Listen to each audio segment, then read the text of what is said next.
right, y'all. Welcome back. Y'all know what time it is, man. Got Dad, Can We Talk with your host, Mr. ReShod Ray in the building. What's going on, big dog? Man, I'm chilling. All right. So, hey, new topic, man. You just killed it with Love and Mom. We went on for a minute about that, but it was good, man. I couldn't, I thought it was all pertinent information, man. But moving on, I think I'm really interested in what you got to say about this, man, which is raising a young man, a dad's role in raising a young man, and I just wanted, that's such a loaded, big thing, man. So I just want you to take it away, man. Man, this is a topic that for men, this is hard, right?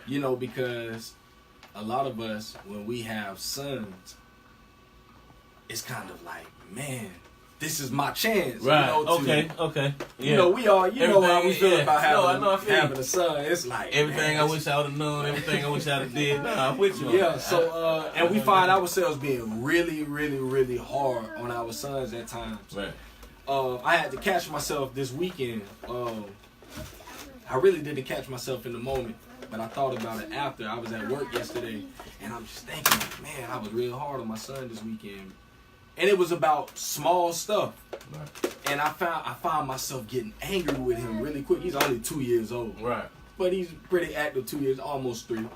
But he was, at one point, I was already kind of upset. I was kind of tired. Mm-hmm. And I was just like, man, these kids need to sit down somewhere. So he came to me and he's like, trying to help. He wanted me to help him put his underwear on. Right. He had just used the bathroom on himself, so he wanted to help me to put his underwear on. And I'm just fussing at him like, you need to put your underwear on yourself. You know how to do that. You should know how to do that. You almost 2. You need to be a man. This and that. And at one point, my wife said, "Shot, it ain't that serious." Right. And in the moment, I'm like, man, chill out. Mm-hmm. Let me deal with him. And I'm just going on and on and on, and he's crying.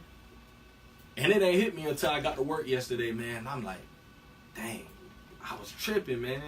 Because I can damage my son by trying to, quote unquote, teach him how to be a man. Uh-huh. But I'm not showing him the compassion, and I'm not nurturing him the way to be. Oh, he's asking, Daddy, I need some help. And I'm like, no, you gonna do it. And like I say, he's only 2 years old. Right. And and I think the next time, I'm already thinking in my mind, the next time when that comes, I want to just be there to actually help him and show him, okay, you might not know this, and I don't want my son to ever feel like he can't come to his dad and ask for help.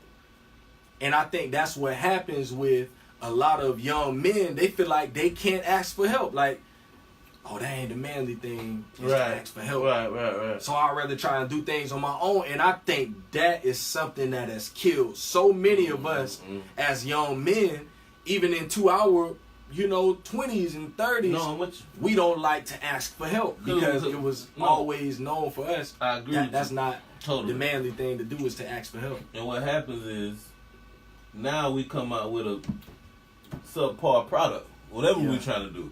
Because we don't have the proper guidance, and we just, like you say, we too proud, ashamed, or whatever the case may be to try, to ask for assistance.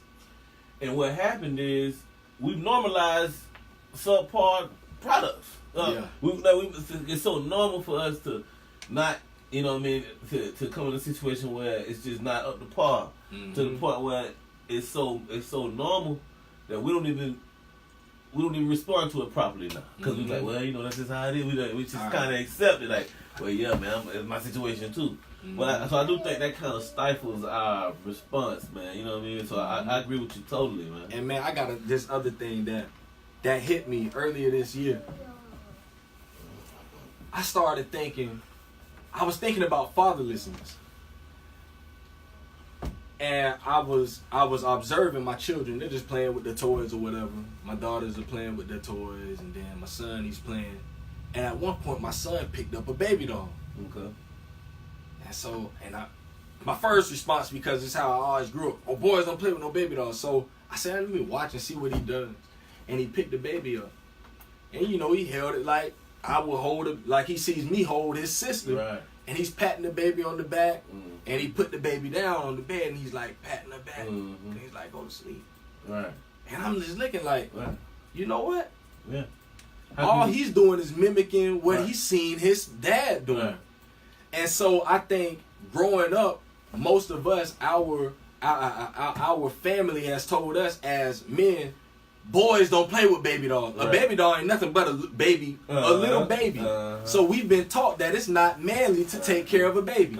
It's not manly to take care of a child. So as we get older, we say, man, bump all that baby stuff. Boy, I don't know. That's for the girls. That's for the girls. And how do we raise our daughters? Right. Take care of that baby. We put baby dolls in their hands and say, take care of that baby. So, and I remember when I first became a dad, you know, the day when we came home with my daughter from the hospital, and it hit me. I'm like, oh shoot, boy, what I do with this baby? Yeah. I can't take her back to the hospital.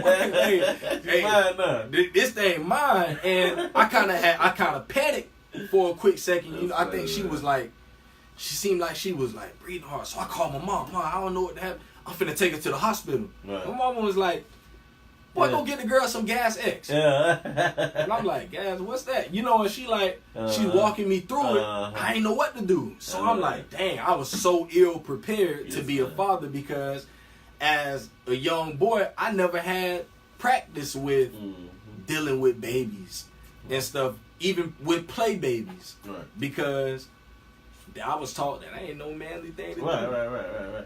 And I do think that's something where we missed opportunities, right, to be nurturers as fathers, you know what I mean? Because your son emulating you doing what a father's supposed to do, there's no way you can get upset about that. And I mean, it's not like he was accessorizing and putting on makeup. Exactly. He's doing a naturally fatherly thing. Yeah. So I just love that, man. I just love where you went with that right there. Yeah. Is there any other things that we should look out for specific to raising sons? I think more than anything, man, we got to be that example. Right. We have to be the example of what a father. We got to embody everything about a man to our children, and we got to really know, like, a man just ain't, you know, this hard, tough dude. Like, no, we got to learn to be, you know, care for people. Right. You know, I take my son everywhere I go. You gonna see some of my kids. You gonna see this one, or you gonna see, you know, my other baby or my son. Anywhere I'm going, anywhere with other men, I take my son because I want him to be around other men to see how men interact with each other. I love that. You know, I remember when I used to go to the hood or something. I'm taking my children with me because I want them to see that there's some people that's a little more unfortunate than we are. Right. You know, we ain't got it all either. We about for some other people, but there's some people up under us, and I want my son to see what it is to be a leader in his community, to see what it is to care for other people and to not just be so focused on himself. And I want my son to grow up and not look so deep within, like just I'm worried only about me. No, I want him to be a leader in his community because at some point he's gonna be a dad. You know, at some point he's gonna be a husband. And I want him to understand, you know, what that looks like. So I'm very, very, very careful with things that I say to him. And I got to get so much better. You know, I ain't perfect at this thing. You know, I'm still learning on not trying to always be so hard on him. Right. But taking him in and saying, you know what, son, come here. Let me show you how to do this. Instead of just saying, no, you need to do that. You need to learn this. Because I am that way with my daughters. Right. With my daughter, you know, I'm very loving and caring, like we usually are. And I say, you know what? I can't treat my son like that because then he'll grow up to be cold-hearted. And I think that's where we get a lot of our hard-heartednness from. If we did have fathers or our mentors or our father figures they raised us that way to just be cold-hearted, heartless, you know, and to treat women this type of way and to talk to people this type of way, to have no thought or care for authorities. You know, and we see the result in this generation. And I think everything we're looking at right now is just a fruit of the vine. Yeah. You know, we just seeing what we've been grown. You know, these young cats coming up on these 13, 12-year-olds. I talk to some of these kids. You can tell, like, man, when they ain't got nobody there, and you can just listen to their conversation. Man, they talking like grown men out here. Yeah. And I'm like, I can see that. Yeah, so it's serious, man. I'm with you. So we're going to move right on to the inverse of that question, which is raising a young mother. The dad's role in raising a young woman. And I know this is, again, it's like two different symptoms. Two different. As a doctor, you're not going to treat this symptom the same way you're going to treat this. You know what I mean? So take it from there. You know what I mean? Raising a young woman. What's that raising a young woman. Now I got another experience that I've had with my daughter. Right. Some weeks ago, I was putting her down to bed. My oldest daughter, my 5-year-old, and she says, "Daddy, I'm ugly." Wow. And honestly, I got kind of heated. Yeah. Because I'm thinking to myself, where did you hear that from? You know, and I'm like, who told you that? Who said that to you? And the reason it made me so upset, because when I look at young black girls, you know, the image for black women, they're tainted. You know, a lot of black women don't have that high self-esteem because the image of beauty is, you know, historically the blonde hair, the blue eyes. Well, I always tell people regarding this, just go to Google and type in beautiful woman. Right. That's it. Yeah. And see what comes up. And I say it that way because there's no way for you to, we can't argue with that. You know what I mean? I love that. And this is something that as men, period, I mean, you don't even have to be a father. But this is for your sisters, for your mothers, for your daughters, for your aunts. They all have to deal with this. All of them. So it's something that we as men, as black men, we have to recognize this. And this is the part where we can change that whole gender battle that we have within our race. This is what you can do. Like, I don't want to hear about how ratchet our women are. No. I don't want to hear nothing about that. What we can do is we can control how much we love them. You know what I mean? How much we protect them, and how much you that ain't got nothing to do with how ratchet she is. You can protect her. You know what I mean? You can love her. So I do, but I want you to just take it from there some more. But as far as from a fatherly perspective. Yeah, and so for a father, I think it's very important for me to instill within my daughter that, no, baby, you beautiful. Absolutely. Your hair is beautiful. You know, she be like, oh, Elsa, you know, Elsa has pretty. I say, baby, her hair ain't got nothing on yours. You know, nothing on your hair. Elsa. You know, because I don't want her to believe that I gotta look like some other. No. No, we're not gonna do that in this house. No, you're right, man. You're right. You are more beautiful than anything else, and I'm gonna tell you that every day. Yeah. Because I don't want, you know.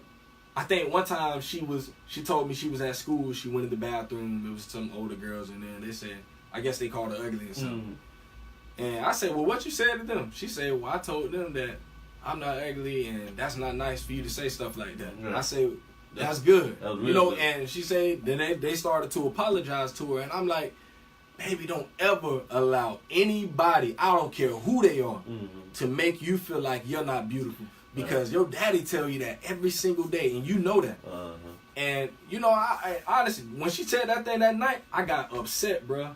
Because I'm like, boy, that devil trying to instill that thing in my baby mind early to make her feel less than. Yeah. And I say, we will not do that in this house. That's one thing that I ain't even playing with. You know, even with my wife. I thank God for my wife. You know, she went natural some years ago. And now when I look at my wife, I just see her beauty even more. You know, I'm learning to appreciate a black woman. I'm learning to appreciate the beauty of our people, because I'm like, nobody else don't do it. Yeah. If I don't do it, ain't nobody else gonna do it. If I don't do it in the house, she gonna go out here in the world and people gonna tell her differently. Yeah. So I gotta instill it in her right now, in my daughters, and I do that even with my wife. You know, man, baby, I don't care what nobody say, your stretch marks and all. Yeah. I love it all. Right. You know, because I don't want you to ever feel like you're not beautiful, because Yeah. Outside of all the makeup and the eyelashes and the hair extensions and all that, when I see you, I want to see you, who you are. I want to see you for who you are. I want to look deep within. So I every day, boy, I'm talking about when I pick my baby up from school, that's the first thing. Hey, pretty girl, you know, just instilling that in her that, no, baby, I love you just the way that you are. And I get really upset. You know, even sometimes with my mom, she'll say stuff like, you need to do that, girl, like if her hair isn't done. And I'd be like, shoot, I don't care. Shoot, man, my baby still look pretty. Look pretty. You know, even though her do be needing, she need to do something. I'm like, man, I don't care what she say. She's beautiful. She's still beautiful to me. I don't care if I don't never get done. I don't care if she have any on her head. Well, there's a legendary study. I'm sure you heard of it with, you know, the black dog and the white dog and the kids, and that was something they did in the 90s, and it's still true to this day. And it's just the images that our kids see automatically out the rip. By the time they're at speaking age, they already have developed those, you know, positive and negative images on beauty and what pretty is and what it's not. So again, it's our job, you know, as men from the culture, man, to eradicate that. You know what I mean? To set that right. And that's our task, man. And I just appreciate you furthering that effort, man. But and it's an important thing, man. Just on that aspect, from the aspect of teaching them about their beauty, you know, teaching my baby that she's smart. You know, you ain't no less smart than anyone else. You know, and I hold her to that standard, and she's excelling, like way above her grade level. You know, and I instill it in her every day, baby. You are smart.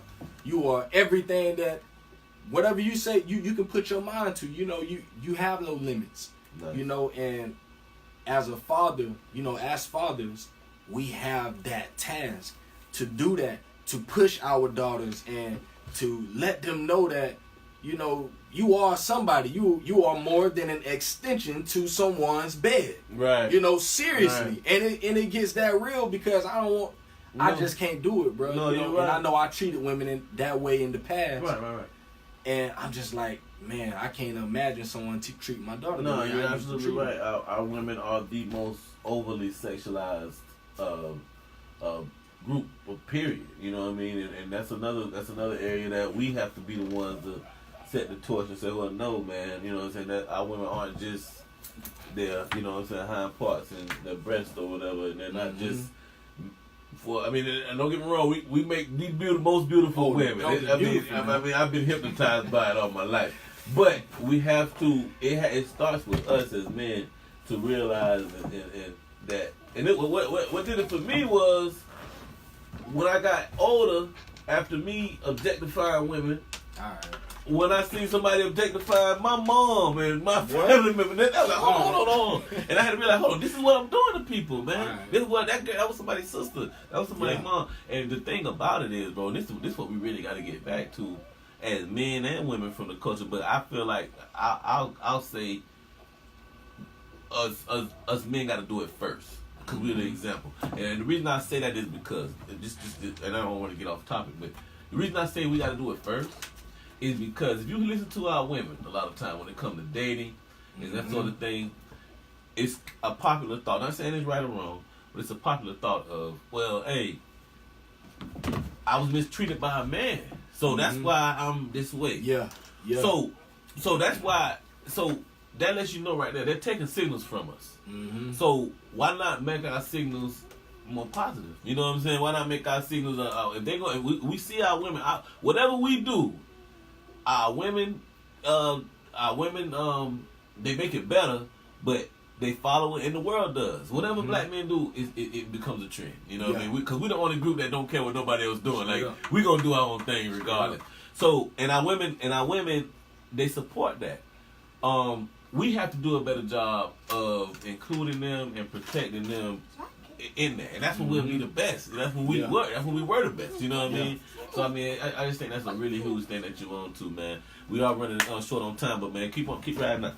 Yeah. So, man, I just think just even like just raising a young man or a young woman I think the greatest thing that we can do for them is, like I say, be that example. Right. Because we like to tell them a lot of stuff. Mm-hmm. And we can, boy, preach it to them all day long. Right. Preach till the cows come home. Right. One thing I'm learning, boy, they do not I ain't gonna say they don't. Yeah. They do what we do more than they do what we tell them to do. Yeah, that whole how they said, man, do as I say, not as I do. Man, that's a fallacy. That don't work. My baby told me that out of her own mouth. That don't like work. A couple months ago, she said, "Well, Daddy, a lot of times I don't really do the stuff that you ask me to do. I kind of do the stuff that you do." Right. See? I say, well. Sometimes you need to do what and there's no way she could have made that up. You know what I'm saying? She just knows. She's just a kid. And I'm talking about out of nowhere. We just driving in the car. Like she liked to talk. I love that. And she told me straight up. Yeah. And I couldn't really argue with that. I'm like, well, baby, you ain't lying. To do what I ask. Yeah. But yeah, you should do what I do. You know, she's like, you know, I just like to do stuff that I see you do. You know, and I'm like, well, sometimes, Daddy, you know, you can't do everything I do because you ain't no adult. Right. You know, so there's some things that I can do that you can't do. But overall, I try my best to be the example. You know, I want to be the man that I want my son to be, and I want to be the type of man that my daughter would want to marry. Or the type of man I would like to see her marry. You know, you're going to set that example anyway. Exactly. They're looking at you, man. Yeah. So I just think that's very important, man. We got to be mindful, man. That's cool, man. Well, hey, man, I appreciate it, man. We definitely going to be back here next week, 4 o'clock Wednesdays. Dad, can we talk with Mr. ReShod Ray in the building, man. Real quick, man, I just wanted to see if we had any kind of resources or events that maybe fathers could do or they could benefit from. We got, there's an event on this Saturday at Westwood Middle School from 10 a.m. to 12 p.m. Nice. It's called the Family Fest. Okay. And they're going to have carnival games, cotton candy, hay rides. It's a free event. Yeah. Hot dogs, all type of stuff, man. So if you got time, Westwood Middle School this Saturday from 10 a.m. to 12 p.m. Nice. And then in Hot Springs on Saturday from that same time, well, from 10 a.m. to 3 p.m., they're having a free community fall fest. Nice. Same thing, free food, vendors, kid activities, all type of stuff, man. So that's going to be in Hot Springs at the Church of God by Faith. Oh, nice. Off of U.S. Highway 27. So if you got some time, man, go spend some time with the kids. That's cool, man. And that's the thing that it ain't nothing that make a kid more happy than going somewhere with their daddy, man. You know what I'm saying? To a carnival or something. That's what they love the most, more than anything. I'm telling you, man. Those are the moments that they going to remember 20, 30 years from now. They're not going to remember the brand new shoes. They going to remember, man, you remember that time, man, you took me, you know what I'm saying? I'm telling you, I do it right now. Like, hey, but I remember we did that, you know what I'm saying? Even if somebody else, one of my uncles or something, you know? Yeah. But, hey, man, I appreciate what you're doing, brother. We're going to try to help you as much as possible up here, man. Of all my shows, this is what gets the most attention. You know what I mean? I got to be honest with you, bro. So, I mean, I definitely think you're onto something. I really appreciate the knowledge that you're spreading, man, and just helping the community, period, man. Because I do think that my personal opinion is the biggest issue in our community is the family. Yeah. That's my thing. That's just my opinion. I feel like once we repair the families, there's nothing we can't do. So, I mean, I just want to thank you. I'll say this to what you're saying. Go right ahead. The family affects the community. Yeah, the community will affect the city. Oh, yeah. The city will affect the state.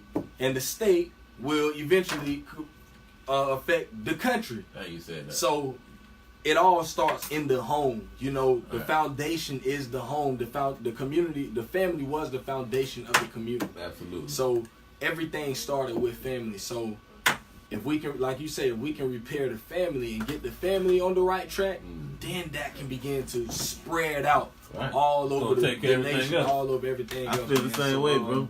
Yeah, that's important, man. All right, hey, man, that's what's up, man. See y'all next week, 4 o'clock. We'll try to get started on time, man. Hope Mr. Gozer don't go over long like he usually do, man. All right. We'll try to keep it locked, man. Hey, I keep it locked right here, man. WBT 9.1 FM Beat. Got 5 o'clock out, man. Whole lot of hot music coming up, man. So y'all don't go nowhere, yo. Oh, we in there, that's the old school right there, boy. Yeah, man. Yeah, man. We trying to. Hey, yo, beat for instrumentals, man. Yeah, that's good, man. Oh. All right. Look at y'all.